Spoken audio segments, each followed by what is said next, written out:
Welcome to the People Leaders Podcast, the audio resource for managers and business leaders creating high-performing teams. Join leadership and team development experts Jan and Michelle Turkelson each week as they explore both subjects from every angle. Through practical tips, valuable insights, and compelling interviews with leadership experts around the world, you'll learn how to bring out the best in your staff and how to give your best as a leader. So welcome everyone to another podcast interview.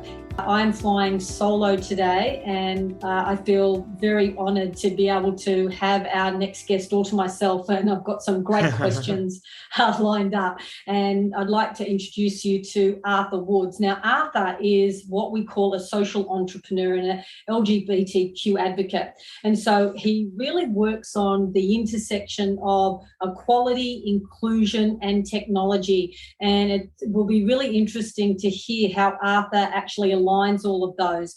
He's also an Amazon national bestseller, author of the book Hiring for Diversity, and he's also the co-founder of Mathison, which is a venture-backed technology platform which equips employers with everything that they need to manage their diversity hiring efforts. And we deal a lot with a lot of HR professionals, and this is in particular something that they really want to get right, but some people actually do struggle with. Arthur was named Forbes 30 Under 30 and 40 Under 40 by BEQ. He's also a 3-time TEDx speaker and has advised leading brands from Disney, Sonos, MetLife to Mathison. He's also the creator of a first equal hiring index to assess and benchmark inclusive hiring practices. And I love that because, you know, if you can measure something, then you know when you're on track and off track. He's also studied at Georgetown University, Pontifica, Chile. He's also World Economic Forum Global Shaper. He also sits on the advisory boards of Lyft and Second Day, and I could go on and on. However, I really do want to introduce and build context to the breadth of knowledge that you actually bring to this topic. So welcome. Thank you, Jan. Yeah, it's great to be here. Yeah. We were just saying before we pressed record that I've just got off a team session looking at psychological safety in the workplace. And I think this is such a wonderful, continuation of that, because how do we build inclusivity and diversity and make it safe for people so they all start to blend and integrate into each other? So I'm going to kick off, Arthur. And like I said, you know, our listeners are really practical. So tell me, give me some strategies, help me build. So what are some really practical strategies or steps that organizations can take to actually grow diversity? And what is it? Sure. Well, let's start with what we mean by diversity, right, Jan? Because I think that one of the first things we found in our research was that leaders defined this term in vastly different ways. And it meant that fundamentally we had different definitions of success itself, right, in this work. So we take a very holistic definition of diversity. We look at underrepresented communities. These range from the disability community to the veteran community to the formerly incarcerated community to the Indigenous community, right? And we know in Australia and New Zealand, there's been some wonderful work to focus in on the Indigenous community. So we first start with getting really clear on what we mean by diversity, because if that definition itself is limited, we set our sights way too narrowly. We miss entire communities we could leave out. The most practical thing we recommend leaders do is to take a step back and not overthink this process from a system standpoint, to really focus on how they lead with empathy in the process. You know, so many hiring steps have been designed treating candidates as though they're widgets and treating individuals as though they need to be weeded out instead of invited in. And so as a leader, if we shift our lens from how do I push people away and eliminate them in our process to how do I build an empowering experience that creates psychological safety, right? That invites someone in and helps them feel celebrated for who they are, to be their full self in the hiring process. That's a very different posture. And so if we even just shift that lens from I'm here to eliminate candidates to I'm here to invite them in, I'm inviting them to represent their skills and abilities, and I want to create a welcoming process throughout, it changes the entire experience that we create for people. We'll talk a bit about bias and how we eliminate it, but the best way that we can actually address our diversity hiring goals is to ensure that we have structure and consistency throughout our process. Where we fail and where we miss the mark on our diversity recruiting efforts is when we have an inconsistent process that is largely off the cuff, subjective, and informal. And because we all hire so many times, so frequently, it's very common to think that we have this all figured out and to just operate off the cuff and not to approach things in a consistent way. And so, I can walk through all of the stages of the hiring process, but some of the most critical stages are to focus on a consistent way that we structure our jobs, to focus on the most minimal requirements, not to throw in all of these unnecessary requirements and qualifications, but to focus on the most essential skills and experiences that are transferable, right? If we think about what we do and we focus on just core skills and experiences, is we enable ourselves to cast a much wider net. The other area where we found so much bias shows up is in the interview process, where we oftentimes take a very unstructured approach. We make up interviews as we go. We have a completely different conversation with one candidate than we do the next. And we introduce so much potential bias. So these are just two of the many parts of the process that we can focus in on. I love that idea about the structure and consistency. Because leading back to the conversation that we were having before, is we talked about in this workshop, how do we reduce threat responses and increase reward responses in the brain? Because when you can reduce threat responses, the brain then is open to giving your best. And by having consistency and certainty, you're reducing a threat response and you're going to get the absolute best in that environment. So I love, again, all of these messages coming through. And the biggest thing, was what are the minimal requirements of this job, and leave it as broad as that. I think that's fantastic. So it's such a good reminder of what we actually need to do and be consistent. Right. So if we are baking this into the system, we actually need to know that we come to an interview or to a scenario with biases, like confirmation bias and social bias and things like that. Like I read a research paper, like there were 23 of them. And as I read down the list, I go, oh my God.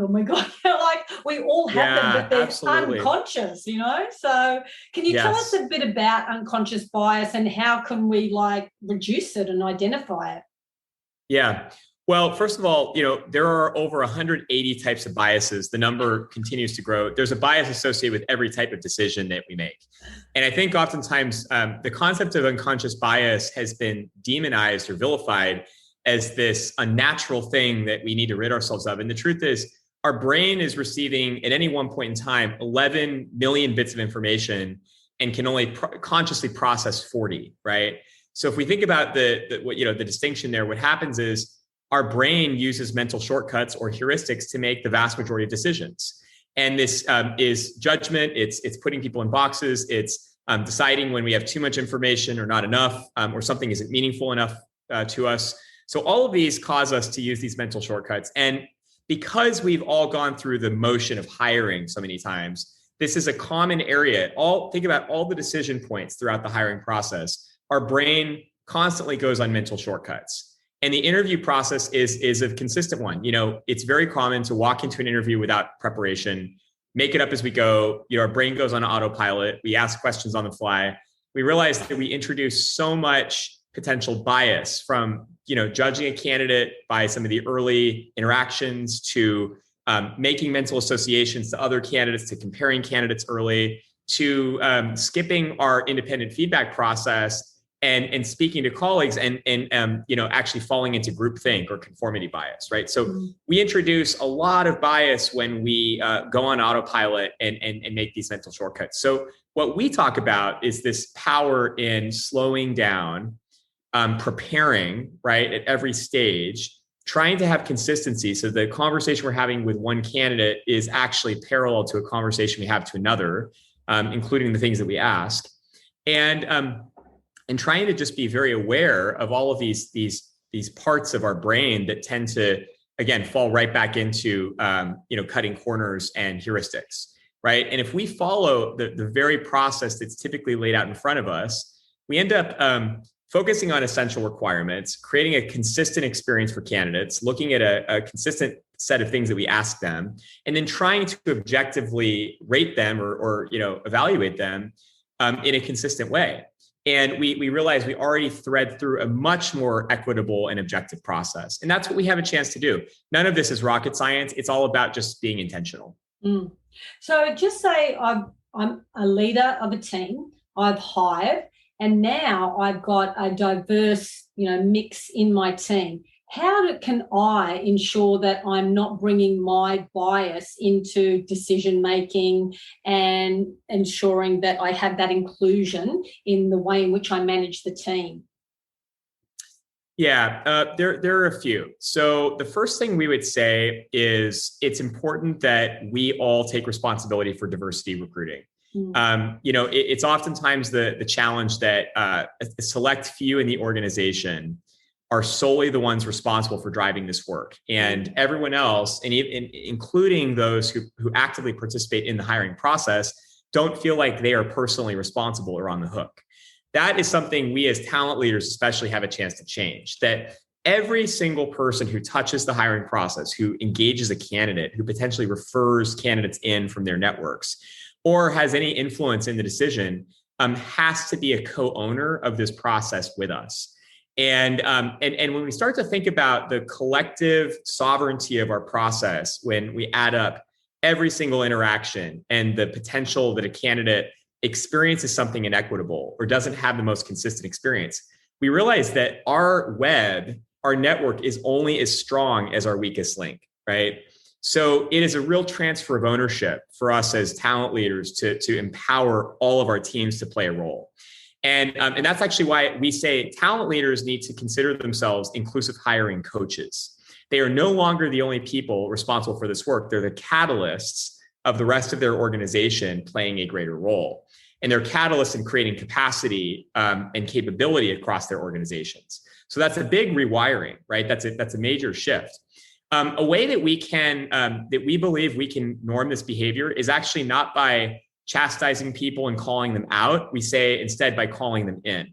And I think what you mentioned earlier, Jan, in terms of psychological safety, let's celebrate the great wins and cases of success and great impact that we have. We can focus on optimism and possibility and not on what's wrong. So we say that in any point in the hiring process, when we're trying to change the behavior of our teams, we identify coachable moments, right? These are times where a team member, may be able to improve, and where we might say, hey, actually, when we did this, when we walked into the interview process, making it up as we went along, it actually introduced potential of bias. And Tom over here, who took 10 minutes to prepare for his interview, was able to create a nice interview agenda and structured experience, created a really equitable experience for his candidate. And by the way, it ensured that the candidate wasn't getting asked the same questions by Tom as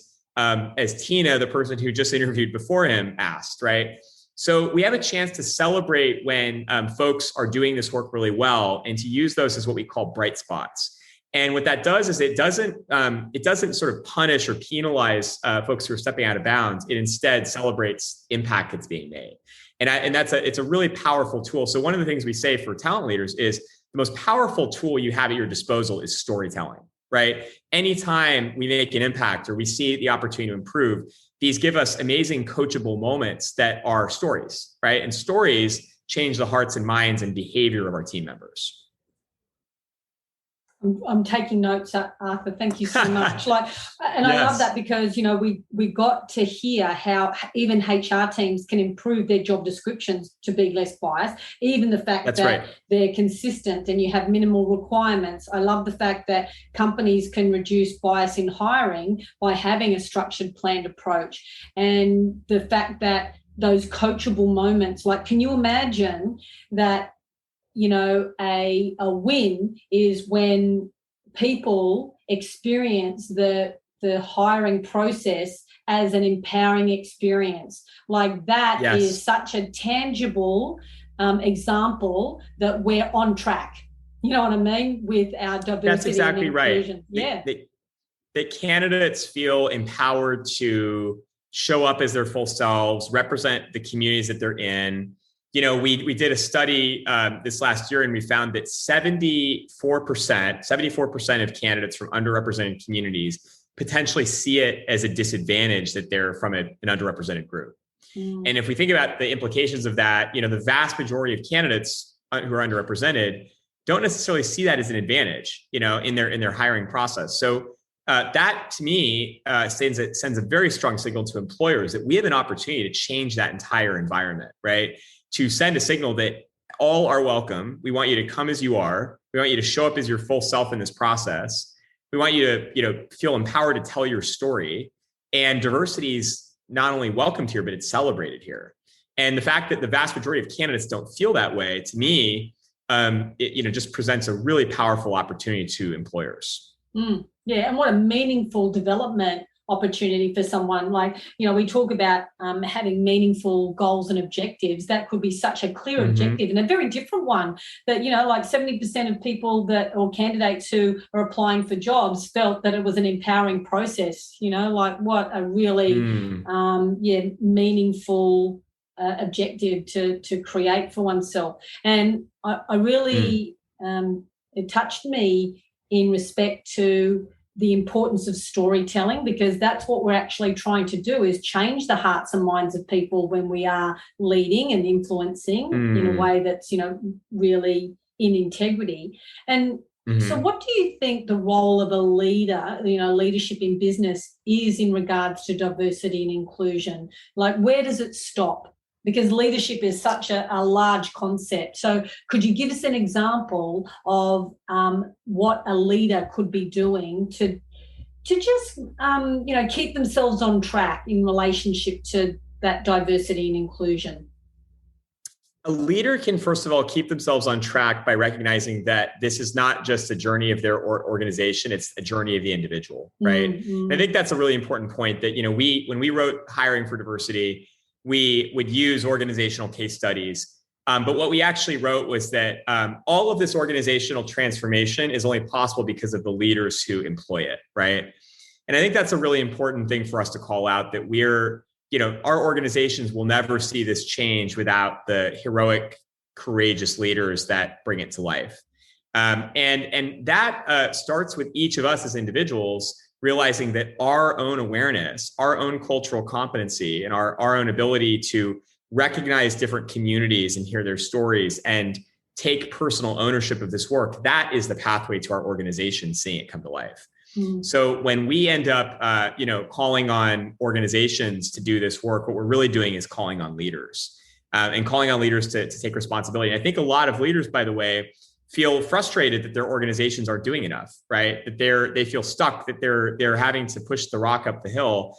And leaders aren't recognizing that they actually have a lot of agency, even on their own teams and in their own personal work, to advance this work. We don't have to always wait for our organizations to make progress, even in our own orbits. Yeah. And one of the things that they could do is just read the book Hiring for Diversity. Like, what a clear example that this is important enough that I've sourced the book, I've got the book, I'm reading it, I've passed it to team members in the HR team. Like, there's always something that you can do to demonstrate the importance of it. So Arthur, I have a question that's just come up to mind. So I was talking to a CEO of a company a couple of months ago, and he said that he looked around the room and they were male, they were over 50, and it was the same. So there was no diversity, and he really wanted diversity. However, when when they created the position to hire someone new, he said he didn't get any candidates who were different. And we started looking at, okay, so could that have been because of what you advertised and what the communication was? And so is there something that we need to be mindful of is, yeah, I want diversity. However, I'm pretty hamstrung. I can't say, hey, I want to be able to hire someone who is different than pale, white, and 50, because they might be really competent to do the job, but it's still a similar thing, way of operating. So what could he have done differently? Well, I think the first thing is that we have to recognize that when we're hiring for diversity, there is a psychological shift that we have to make. That when we think about people from underrepresented communities, they by default are coming from different backgrounds, different lived experiences, different levels of preparation and support, and we can't ever try to think of hiring as all sort of apples to apples, right? What we're doing when we're making an intentional shift to increase diversity in our workforce is we're acknowledging that the core success of work is hiring people for skills and the experience that we want them to have, recognizing that a lot of that will be learned in the organization. And that people will not all come from the exact same backgrounds, a cookie cutter set of experiences and credentials to live up to the skills that we want them to have. We have to sort of recognize that people, the simple nature of diversity means people having different lived experiences. People not all having the same credentials, the same Ivy League backgrounds, the same necessarily reputable employers they've previously worked at, but still having the skills and experiences we're really after. And if we're committed to a core set of skills and experiences, we start to open ourselves up to the fact that people could have acquired these skills through a multitude of different backgrounds and experiences. So we have to really sort of open ourselves up to that.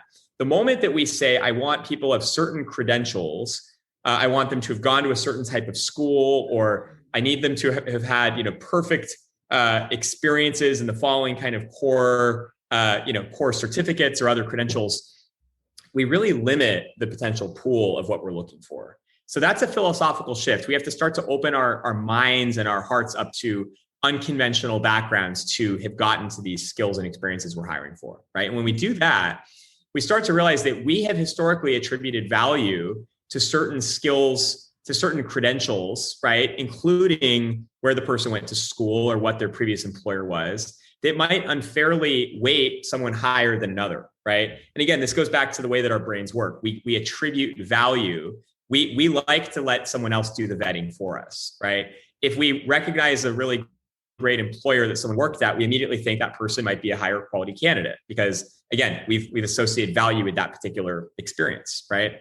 But if we go back to, well, does that person actually have the skills and the experience that we want, regardless of what credentials they have, regardless of where they went to school, we start to open ourselves up to, again, these unconventional backgrounds. So we have to really be conscious of how we attribute value, how we look at someone's experience, and how we get back to, again, the objective way that we really evaluate people.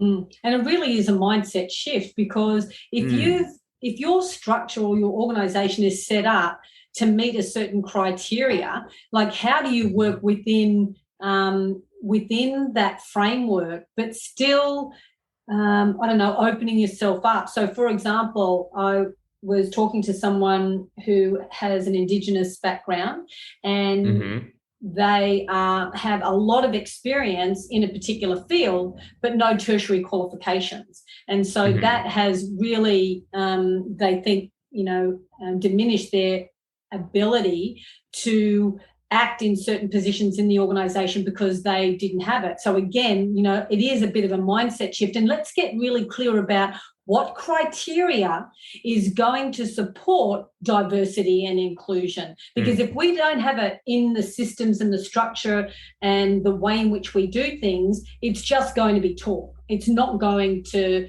allow people in, is it? Yeah. That's exactly right. So Can you share some big trends that you uncovered when you looked at the greatest gaps employers are facing in diversity hiring? Because, you did a lot of research in your book, Hiring for Diversity, and I'd love for our listeners to just get a little bit of a taste of that. Yeah. So, across the board, there were a number of trends. One is there are two extremely important, kind of anchor points in the hiring process. And the first is fundamentally how we scope the role, right? First of all, the vast majority of employers don't go out of their way to communicate their commitment to diversity. And this is actually kind of a shocking thing. I think it's assumed that our organizations are just these extraordinarily inclusive places to work that everyone just knows inherently, right? And the truth is, people don't know you value diversity unless you tell them, right? And gone is the day that we read, in the footer of a job description that someone is an equal opportunity employer, or that they're, committed to diversity from a compliance standpoint. And that signals that there is this extraordinary strategic and sort of proactive commitment to this work. So I think we have to really acknowledge the fact that we have the opportunity to communicate proactively our commitment to diversity. It can go beyond a compliance approach. Right. Second is scoping the role. This is again where we write a job description, oftentimes by copying a template, right? The first convenient thing we can find, without really acknowledging that every single requirement that we place, every single unnecessary thing that we add limits our pool. Right. I think there's this perception that the more that we add, the more that we're going to, sort of find the magical candidate. And inherently what happens is the more that we layer in requirements, many of which might be unnecessary, we restrict our pool to a more homogenous group of candidates we can recruit from. Right. So there is a huge opportunity to shift our approach to scoping a role to be about less is more. The more that we create neutral alternative options, the more that we focus just on essential skills and experience, remove things like preferred qualifications. Why is something preferred and not required, right? If it's not required, don't put it in. When we put years of experience ranges, 3 to 5 years of experience, it's statistically proven that women especially will read a role, a range of experience requirements. And if they're on the lower end of it, they may not apply. And the same goes for a lot of underrepresented job seekers. So eliminate the ranges, set one minimum year, right? When we have degree requirements, consider having an alternate pathway to degree requirements. Can someone have 8 years of experience, for a master's degree in the equivalent field, and not have a master's degree? Is that possible, right? So we start to think of, again, alternative pathways to getting people to these core skills and experiences that we're looking for. I think from there, we find that it's so common that we look at someone's LinkedIn profile and resume, and within even 7 seconds of first looking at them, we try to size them up. Are they exceptional? Are they not? Are there clues that we can look for in their resume that tell us whether they're an all-star candidate or not? And we have to really catch ourselves at this moment to not try to evaluate a candidate without fully looking at their profile and speaking to them. And again, this is just part of our mental exercise of trying to immediately put people in boxes. It's what we do as human beings. And so again, consciously approaching that process. The final thing I'll just mention is that we found the vast majority of people who don't prepare for an interview, even just putting in the optimization of 10 minutes of prep time in advance of your next interview to look at what you're going to ask the candidate and to look at, the competencies that you need to interview for and what their experience is and maybe what you'll focus in on this conversation. It makes a world of difference when you actually walk into that interview prepared and ready to have a structured, consistent experience, by the way, which resembles the same conversation you'll have with the next candidate for the exact same role, oftentimes something that doesn't happen. So these are just a few of the optimizations that we find really make sense. And most of the common thread here, by the way, Jan, is to slow down, right? Slow down and prepare. That is exactly what I just wrote down. I didn't write slow down, but it was like planning and preparing. Because these are the things, when we talk about important and urgent, the one thing that will get you out of that urgency quadrant is always the planning, like being prepared, like doing those things that perhaps aren't urgent, but they are really important. And I think that really will enhance that leadership, capability. So what is it? That was a wonderful recap. I always take notes, but I love the fact that, for me, the broader view, taking the broader view, the minimal requirements, calling people in as candidates, having coachable moments in any, interaction. And I love the idea, of celebrating wins when you are in that environment, when you are actually working, and celebrate the wins, being optimistic. So what's the best way that people can reach out and keep in touch with you, Arthur, besides the fact of getting your book, Hiring for Diversity? Sure. Well, the first thing I'd say is join us. You can learn more about Mathison. We have software that helps companies with their diversity recruiting, including building pipelines of underrepresented candidates, removing bias at critical stages of the hiring process, and actually measuring and bringing metrics to this work, because we can't manage what we can't measure. And companies and employers can learn about us at Mathison.io, Mathison.io.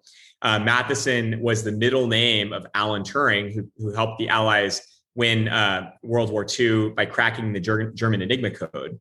And he was persecuted at the end of his life because he was gay. And we really believe that his data-driven approach to solving problems was really powerful when we think about the opportunity and diversity. And then, please, check out our book. You can learn about us at hiringfordiversity.com. We have an active book club and resources for anyone navigating this work and trying to find community in doing so. And for all those, HR professionals out there, what a great way of expanding your network, but also your worth, the value that you bring to the organisation by, reaching out to a community such as yours. I think that's just such a wonderful way of developing your toolkit.